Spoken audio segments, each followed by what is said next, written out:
ഞങ്ങളുടെ ഉദ്ദേശമാണ്. അതായത് നിങ്ങൾക്കറിയാം, മുസ്ലിം ലീഗ് പാർട്ടി പരിശുദ്ധ റമദാൻ വന്നാൽ അതിൻ്റെ പൊതുപ്രവർത്തനങ്ങളും രാഷ്ട്രീയ പ്രവർത്തനങ്ങളും ഒക്കെ നിർത്തിവെക്കും. ജീവകാരുണ്യ പ്രവർത്തനങ്ങളും റിലീഫ് പ്രവർത്തനങ്ങളും ഒക്കെയായിട്ടാണ് റമദാൻ മാസത്തിൽ മുസ്ലിം ലീഗ് മുന്നോട്ട് പോകുന്നത്.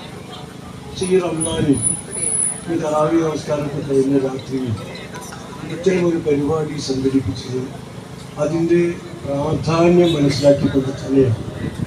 ഇതിപ്പോൾ തന്നെയാണ് നടത്തേണ്ടത്. നീട്ടാൻ പാടില്ല എന്ന് മുസ്ലിം ലീഗ് നേതൃത്വത്തിന് തോന്നിയത് കൊണ്ടാണ് എല്ലാ നമ്മുടെ നിലപാടുകൾക്കും മാറ്റം വരുത്തിക്കൊണ്ട് ഇത്തരമൊരു തീരുമാനമായി നമ്മൾ മുന്നോട്ട് പോകുന്നത്. നമുക്കറിയാം, കേരളം എന്ന് കേട്ടാൽ ലോകത്തിൻ്റെ മുമ്പിൽ, എല്ലാവരുടെയും മുമ്പിൽ ഉയർന്നു നിൽക്കുന്ന, അഭിമാനപൂർവ്വം ശിരസ് ഉയർത്തി നിൽക്കുന്ന ഒരു സമൂഹമായിരുന്നു നമ്മൾ. വിദ്യാഭ്യാസ മേഖലയിൽ, ആരോഗ്യരംഗത്ത്, സാംസ്കാരിക രംഗത്ത്, സാക്ഷരതയിൽ, IT സാക്ഷരതയിലൊക്കെ മുന്നിലാണ് എന്ന് പറയുന്ന കേരളം. ആ കേരളത്തിൻ്റെ ഇപ്പോഴത്തെ അവസ്ഥ എന്താണ്?